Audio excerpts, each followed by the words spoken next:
Bien, je m'appelle Salim, bonjour, salam alaikum. Bien, comment moi j'ai personnellement rencontré le Seigneur Jésus? En fait, mon passé, c'est aussi le début de ma conversion. Du fait que je suis né dans une famille algérienne, musulmane, pratiquante. Et puis, c'est un grand drame, en tout cas dans ma vie, qui a commencé que les choses ont pris une grande importance. J'ai perdu mon père et ma mère le même jour, la même nuit, en allant en vacances en Algérie. Je suis chaoui de Khenchela, et la mort de mes parents a été une catastrophe pour moi, un drame. J'ai vécu donc dans un orphelinat pendant des années, et c'est dans cet orphelinat que j'ai compris que la solution de l'homme ne pouvait pas répondre à mon problème. Puisque les gens, les éducateurs spécialisés, les assistantes sociales, les psychologues, essayaient de donner une réponse à mon problème. Et je me suis aperçu qu'en fait, ils vivaient exactement le même problème que moi et donc ils ne pouvaient pas avoir la réponse. J'ai compris que le fait de s'appeler Salim pouvait parfois avoir des portes fermées ou des portes ouvertes. Et ça m'a mis une haine en moi, une amertume en moi. À la recherche d'un père, je trouvais plus d'obstacles dans ma vie d'enfant et d'adolescent. Et puis très vite, j'ai rencontré un homme qui m'a parlé de la Légion étrangère. Et la particularité de cette Légion qui regroupe 10 000 hommes, c'est qu'il y a toutes les nationalités. Et je me suis retrouvé très vite dans un endroit où je me sentais très bien. L'important, c'est que j'ai changé de nom, de prénom, de pays. Un monde nouveau s'ouvrait à moi. Une possibilité de pouvoir m'affirmer, de pouvoir être quelqu'un et être reconnu non pas pour ce que j'étais, mais pour ce que j'étais capable de faire. J'ai fait des opérations qui m'ont amené à découvrir le monde.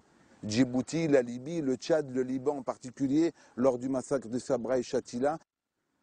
Et la première grande mission qui a été pour moi, c'était avec Yasser Arafat, où j'ai fait la protection de Yasser Arafat. J'ai trouvé un homme qui commandait l'OLP à l'époque, un leader comme ça, palestinien. Je voulais m'identifier à lui. Moi, en tant qu'Algérien, je voulais être un homme fort. Avec ma religion musulmane, je pensais être quelqu'un de capable.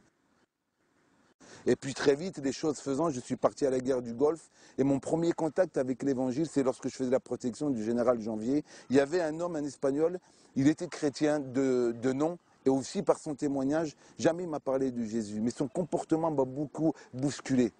Et un midi, alors qu'on devait manger le repas, cet homme s'est abstenu de manger. Et en tant que commandant, je lui ai dit quel est le motif de son refus de manger avec nous. Il m'a dit qu'il jeûnait, qu'il priait pour que Dieu nous préserve de la mort. Et cette parole, elle m'avait subjugué. Toute la nuit, ça m'a travaillé. Je suis parti en hélicoptère avec le général Janvier. Et là, un missile irakien, il est venu s'abattre sur l'hélicoptère. Et puis, l'hélicoptère n'a pas été touché. On s'est posé en catastrophe donc sur le territoire. Et puis, c'est la première fois où j'ai vu que la prière d'un homme sur la terre, elle a été exaucée par un Dieu vivant. Ma foi faisant, j'étais interpellé par cet homme-là. En fait, je réalisais que sa présence à mes côtés m'apportait la paix. Son comportement, pour moi, était exemplaire. Je suis rentré en France, j'ai fini la Légion et je devais partir comme mercenaire à Sierra Leone. Et là, je tombe en contact d'un couple chrétien, des gens qui vivaient leur foi. C'était très difficile pour moi d'accepter leur foi. Parce que leur point central, en tout cas, de leur vie, c'était Jésus. Et moi, je n'aimais pas Jésus. Un, parce que c'était un sauveur pour l'Occident et pas pour moi. Et deux, parce qu'il était juif. Et personnellement, pour être vrai avec vous, j'avais un grand problème avec Israël. Et je ne voulais pas que mon sauveur soit un juif. Moi, j'aurais préféré qu'il s'appelle Mohamed, ou la Slimane, ou la Salim. Mais Jésus, sauveur, en tant que juif, c'était très difficile. On m'a invité à l'église, et j'ai été dans une église évangélique avec des gens tout à fait équilibrés. Mais leurs témoignages, leurs paroles avaient réconforté mon cœur. Chemin faisant, ils m'ont offert une Bible, et en parcourant la parole de Dieu, j'ai trouvé une parole qui a bouleversé ma vie. Dieu est le père de l'orphelin. Et quiconque serait ou maltraiterait un orphelin, Dieu personnellement s'en chargerait. J'ai compris que j'étais plein d'erreurs aussi. Ma haine, ma rébellion, j'étais lié à des choses pas belles du tout. Mais laissant la parole toucher mon cœur, laissant Dieu me guérir, apaiser mon âme, j'ai trouvé un père qui m'aimait, alors qu'à la Légion, 10 000 soldats et 10 000 frères d'armes, je n'ai pas pu trouver un père. Il y a des pages qu'on doit fermer, mais moi c'était un livre que j'ai fermé sur mon passé. Et ma vie d'aujourd'hui, elle est centrée sur un Dieu vivant qui jour après jour m'amène à aimer celui qui me hait.